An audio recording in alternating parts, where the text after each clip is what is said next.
नमस्कार पेंशन धारकों, सांवला गुरु में आपका फिर से स्वागत है। तो साथियों, आपको बड़ी खबर सुनाने जा रहे हैं। तो खबर सुनने से पहले हमारे चैनल को सब्सक्राइब करें और बेल आइकन दबाएं ताकि हम अपडेट दें तो सबसे पहले आप तक मैसेज पहुंच सके। तो साथियों, खबर सुने विस्तार से। चलो खुशखबरी का सिलसिला शुरू करते हैं। 26 अप्रैल 2024 को बैंक ऑफ इंडिया BOI के एकीकृत पेंशन भोगी पोर्टल के शुभारंभ समारोह को संबोधित करते हुए DOPW के सचिव श्री वी श्रीनिवास ने कहा कि सभी पेंशन वितरण करने वाले बैंकों के पेंशन पोर्टलों को पेंशन एवं पेंशन भोगी कल्याण विभाग के पेंशन भोगी पोर्टल में एकीकृत किया जाएगा ताकि पेंशन भोगियों के जीवन को सुगम बनाया जा सके।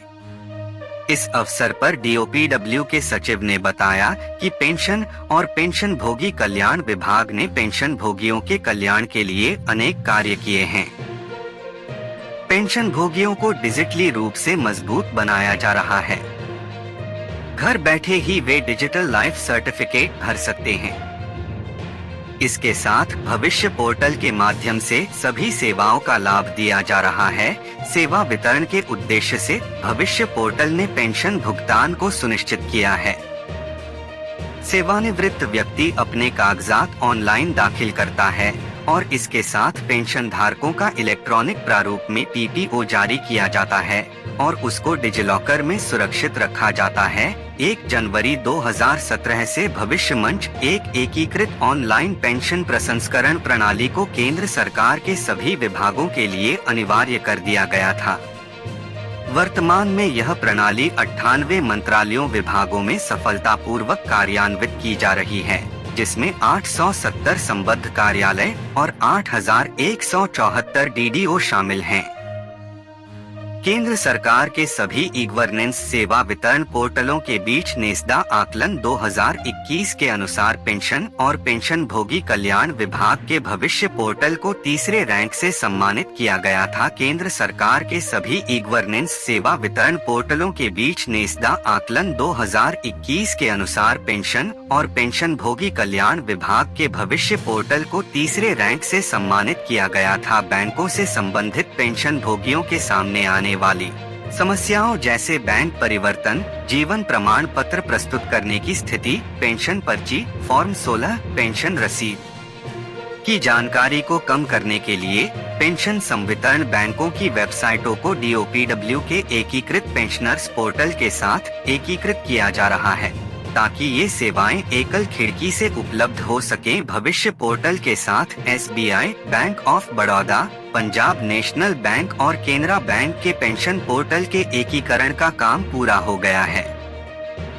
इस एकीकरण के साथ बैंक ऑफ इंडिया के पेंशन भोगियों के पास पेंशन पर्ची, जीवन प्रमाण पत्र जमा करने की स्थिति, देय और तैयार किए गए विवरण और एकीकृत पेंशन भोगियों के पोर्टल के माध्यम से फॉर्म -16 जैसी सेवाओं के लिए एक स्थान नियत है।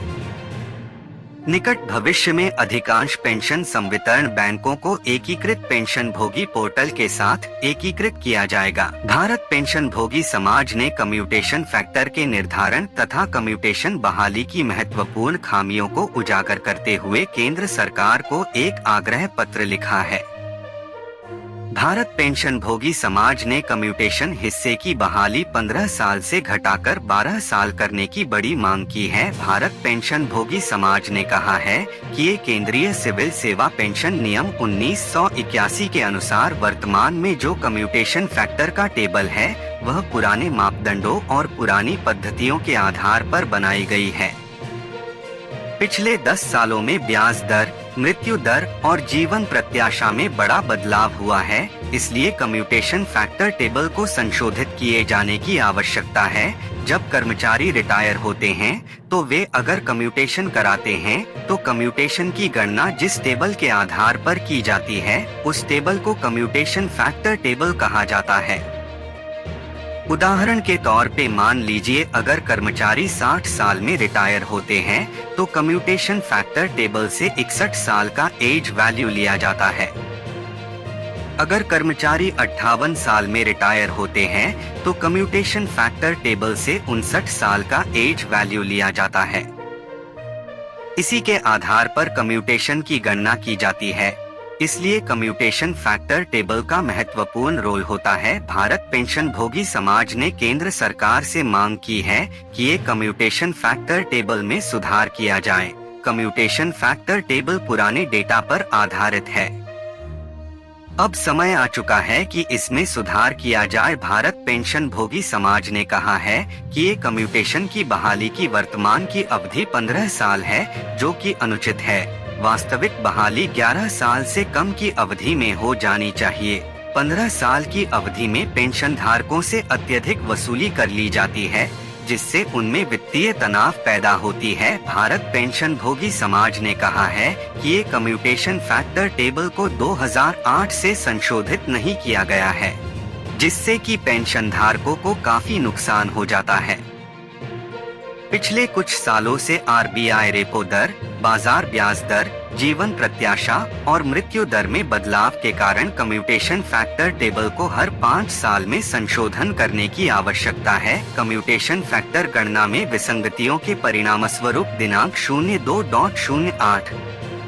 02/08/2008 के बाद रिटायर होने वाले पेंशन भोगियों को पहले रिटायर लोगों की तुलना में कम्यूटेशन राशि में 16.5% की कमी हो जाती है। भारत पेंशन भोगी समाज ने कहा है कि ये वर्तमान नीति के अनुसार कम्यूटेशन की बहाली 15 साल के बाद होती है, जिससे कि पेंशन धारकों को काफी नुकसान होता है।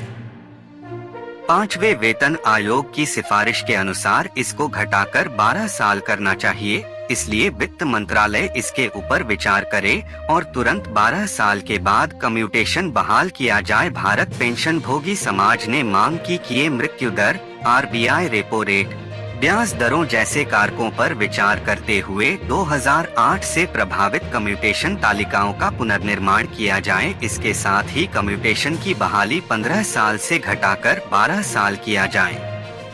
भारत पेंशन भोगी समाज ने कहा कि ये रिटायर्ड सरकारी कर्मचारी जिन्होंने अपना जीवन समाज के लिए समर्पित कर दिया, इसलिए उनके पेंशन प्रावधानों में निष्पक्षता और पर्याप्तता सुनिश्चित करने के लिए यह सुधार आवश्यक है। इसलिए वित्त मंत्रालय तत्काल प्रभाव से इसको लागू करे। तो साथियों, अगली खबर आ रही है। कम्यूटेशन ऑफ पेंशन को लेकर कर्मचारियों पेंशन धारकों में बहुत सारी कंफ्यूजन रहती है। हर राज्य में इसको अलग अलग नाम से बुलाया जाता है। कई लोग इसको पेंशन बेचना, पेंशन बिक्री कहते हैं। कई लोग इसको पेंशन लोन भी कहते हैं। कहीं पे इसको अंशराशिकरण कहते हैं, वहीं पे कई लोग इसको कम्यूटेशन कहते हैं। इतने सारे नाम से इसको जाना जाता है, पर इसका मतलब एक ही होता है। आखिरकार ये क्या है इसके फायदे और नुकसान, पूरी कंफ्यूजन आपकी इस लेख में दूर होने वाली है। कर्मचारी पेंशन भोगी जब रिटायर होते हैं तो वे अपनी पेंशन को बेच सकते हैं। पेंशन बेचकर एक साथ पैसा ले सकते हैं। इसके बदले में उनकी पेंशन से हर महीने कटौती होती है और ये कटौती पूरे 15 साल तक होती है। ये पूरी तरह से ऑप्शनल रहता है। कर्मचारी पेंशन भोगी की इच्छा के ऊपर निर्भर होता है कि वे इसको ले या ना ले। पेंशन भोगी सेवानिवृत्ति के समय देय पेंशन के 40% तक के संराशीकरण का विकल्प चुन सकते हैं। वही डिफेंस के पेंशन धारक 50% अमाउंट कम्यूट करा सकते हैं। हाँ, कोई भी सरकारी कर्मचारी जिसके विरुद्ध उसकी सेवानिवृत्ति की तिथि से पूर्व या कोई पेंशन भोगी जिसके विरुद्ध सेवानिवृत्ति की तिथि से पेंशन नियमावली के नियम 9 में निर्दिष्ट विभागीय या न्यायिक कार्यवाही आरंभ की गई है, वह ऐसी कार्यवाही के लंबित रहते हुए पेंशन नियमावली के नियम 69 के तहत प्राधिकृत अपनी अस्थायी पेंशन या पेंशन के एक अंश का संराशीकरण करने का हकदार होगा। जी नहीं, जब तक ऐसे मामलों में संराशीकरण प्रभावी नहीं हो जाता, कुटुंब को लाभ प्रदान नहीं किया जा सकता। 15 वर्षों की अवधि की गणना सेवानिवृत्ति की तिथि से ही की जा सकती है। यदि पेंशन की संराशीकृत राशि का भुगतान सेवानिवृत्ति के पहले ही माह में किया गया है, जिसके फलस्वरूप पहली पेंशन से ही उचित राशि घटा दी जाएगी। अन्य सभी मामलों में जहां घटी हुई पेंशन दूसरे या बाद के महीनों में लागू होती है, वहाँ 15 वर्षों की अवधि की गणना उस तिथि से की जाएगी जब से घटी हुई पेंशन प्रभावी हुई थी, होती है नहीं। 15 वर्षों के बाद पेंशन के संराशीकृत भाग की बहाली संराशीकृत राशि जमा करने की तिथि से या सरकार द्वारा समय समय पर निर्धारित अवधि अनुसार पात्र पेंशन भोगी द्वारा निर्धारित प्रपत्र में आवेदन करने पर बैंक द्वारा स्वतः की जानी चाहिए।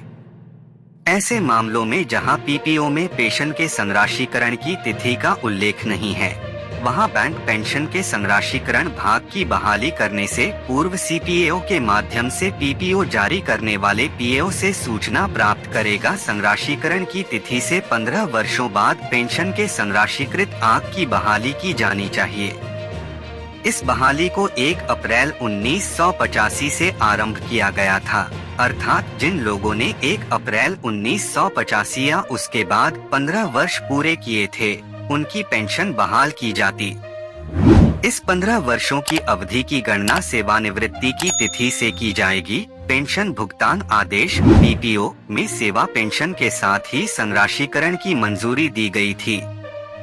जहां सेवानिवृत्ति की तिथि के बाद संराशीकरण की मंजूरी दी गई थी, वहां जिस तिथि को पेंशन भोगी के खाते में राशि जमा की गई थी, उसके 15 वर्षों बाद पेंशन के संराशीकृत भाग की बहाली के लिए प्रत्येक पेंशन भोगी को 15 वर्ष पूरे इतना ही और मिलेंगे नई पत्र के माध्यम से पेंशन धारकों को धन्यवाद। खुशखबरी पसंद आई है तो लाइक करना। 6 सितंबर 2007 के कार्यालय ज्ञापन दिनांक 15 सितंबर 2008 और 11 जुलाई 2013 के कार्यालय ज्ञापन के अनुसार पेंशन के केवल 1/3 भाग की बहाली की जा सकती है।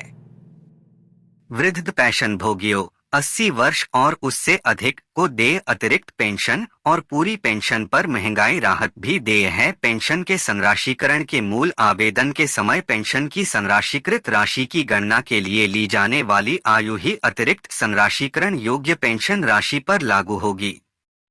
हालांकि वेतन पेंशन के पूर्व तिथि से प्रभावी संशोधन के फलस्वरूप संराशीकरण योग्य पेंशन की अतिरिक्त राशि के संराशीकरण के लिए दिनांक 2 सितंबर 2008 के कार्यालय ज्ञापन में उल्लिखित पेंशन की अतिरिक्त राशि संराशीकरण की संशोधित तालिका में दिए गए संराशीकरण गुणक का उपयोग किया जाएगा। पेंशन के अतिरिक्त संराशीकरण के फलस्वरूप केंद्रीय सिविल सेवा पेंशन का संराशीकरण नियमावली 1981 के नियम 6 में निहित उपबंधों के अनुसार 2 चरणों में पेंशन में कमी की जाएगी। केंद्रीय सिविल सेवा पेंशन का संराशीकरण नियमावली 1981 के तहत भारत सरकार के निर्णय संघ 1 के अनुसार पेंशन के संराशीकृत भाग की बहाली संराशीकरण की तिथियों के 15 वर्षों के बाद की जाएगी।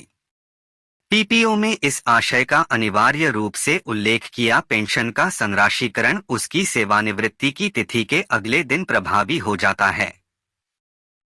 यदि वह 60 वर्ष की आयु प्राप्त करने के बाद सेवानिवृत्त हुआ है तो संराशीकरण के लिए उसके 61वें जन्मदिन की आयु का मान लिया जाएगा, अर्थात वर्तमान संराशीकरण तालिका में 8.194 लिया जाएगा। जब कर्मचारी पेंशन भोगी कम्यूटेशन कराते हैं तो उनकी पेंशन से हर महीने कटौती होती है, जिससे कि उनकी पेंशन कम बनती है, जिसके कारण उनको पेंशन पे इनकम से बहुत ही कम देना पड़ता है।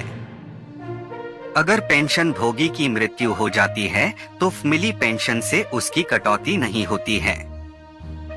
पूरा का पूरा कम्यूटेशन का पैसा माफ हो जाता है। पेंशन बेचने का नुकसान यह है कि ये 15 साल तक पेंशन कम बनती है, क्योंकि आपने 40% पेंशन बेचकर एक साथ पैसा ले लिया।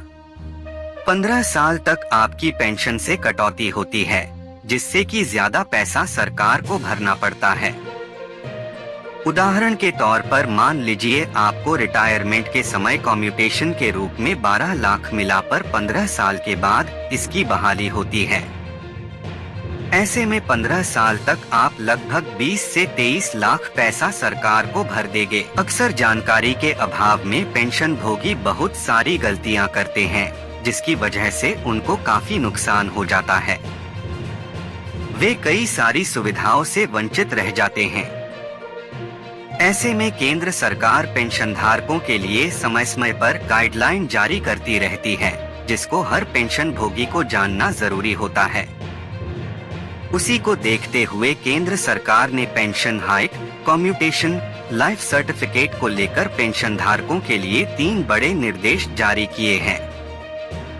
अगर पेंशन भोगी इन बातों को जान लेते हैं तो उनको कभी भी कोई समस्या नहीं होगी। तो चलिए पूरी जानकारी प्राप्त करते हैं। केंद्र सरकार बार बार अवगत कराती है कि पेंशन भोगी किसी अपराधी के जालसाजी में ना फंसे। फिर भी आए दिन कोई ना कोई पेंशन भोगी इस जालसाजी का शिकार हो जाता है।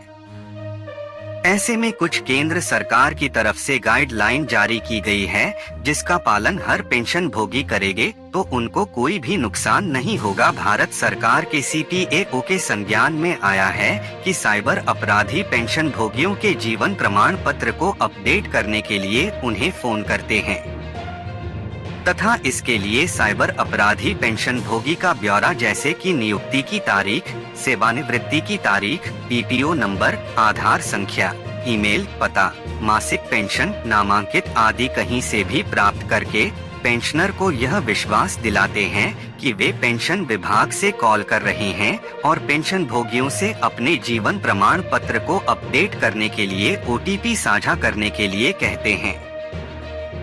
एक बार जब वे पेंशन भोगियों से OTP प्राप्त कर लेते हैं तो साइबर अपराधी धोखे से उनके बैंक खातों तक सीधे पहुंच जाते हैं और पेंशन भोगियों के खाते से राशि को धोखाधड़ी वाले खाते में स्थानांतरित कर देते हैं। भारत सरकार ने सभी पेंशन भोगियों को इस प्रकार की धोखाधड़ी कॉल से सावधान रहने के लिए आगाह किया है और सूचित किया है कि CPAO की ओर से कोई भी व्यक्ति पेंशन भोगियों को कोई विवरण पूछने या OTP साझा करने के लिए कॉल नहीं करता है। इसलिए सभी पेंशन भोगियों को सलाह दी जाती है कि वे इस तरह की धोखाधड़ी से बचने के लिए पेंशन के किसी भी अपडेशन के लिए OTP या कोई अन्य विवरण आदि किसी के साथ साझा न करें। भारत सरकार ने कहा है कि पेंशन धारकों से जीवन प्रमाण पत्र जमा करवाने के लिए कॉल नहीं किया जाता है। जीवन प्रमाण जमा करने के बहुत सारे तरीके हैं। पेंशन धारक उन तरीके का उपयोग करके जीवन प्रमाण जमा कर सकते हैं। केंद्र सरकार ने पेंशन धारकों को सूचित किया है कि जब कर्मचारी पेंशन भोगी रिटायरमेंट के समय कम्यूटेशन पेंशन बिक्री कराते हैं तो उनको एक साथ पैसा मिल जाता है। उसके बाद उनकी पेंशन में से हर महीना कटौती होती है और ये कटौती पूरे 15 साल तक होती है। 15 साल के बाद पूरी पेंशन मिलना शुरू होती है। कम्यूटेशन कराने की तारीख से 15 साल बीत जाने के बाद बैंक इसकी ऑटोमेटिक बहाली करेंगे। अगर 15 साल के बाद पूरी पेंशन मिलना शुरू नहीं होती है तो इस सर्कुलर के आधार पर पेंशन भोगी कार्रवाई कर सकते हैं। पेंशन भोगियों में इसको भी लेकर कंफ्यूजन रहता है कि आखिरकार उनको एडिशनल पेंशन का भुगतान किस प्रकार किया जाता है। तो आपको बता दूं कि जैसे ही पेंशन भोगी 80 साल की उम्र पूरी कर लेते हैं तो उनकी बेसिक पेंशन में 20% की बढ़ोतरी की जाती है। इसका फायदा पेंशन भोगियों के साथ साथ फैमिली पेंशन भोगियों को भी दिया जाता है। पूरी डिटेल आप इस चार्ट में देख सकते हैं। ऐसे मामलों में जहां पेंशन भोगी पारिवारिक पेंशन भोगी की सटीक जन्मतिथि पेंशन पे ऑर्डर PPO में उपलब्ध है तो 80 वर्ष और उससे अधिक की आयु प्राप्त करने पर एडिशनल पेंशन उस महीने की पहली तारीख से उपर्युक्त दरों पर देय होगी। महीने की किसी भी तारीख को पेंशन भोगी की जन्मतिथि हो, लेकिन इसका फायदा उस महीने की पहली तारीख से ही दिया जाएगा। तो साथियों, आज के लिए इतना ही और मिलेंगे नई अपडेट के साथ। पेंशन धारकों को धन्यवाद। खुशखबरी पसंद आई है तो लाइक कर दे।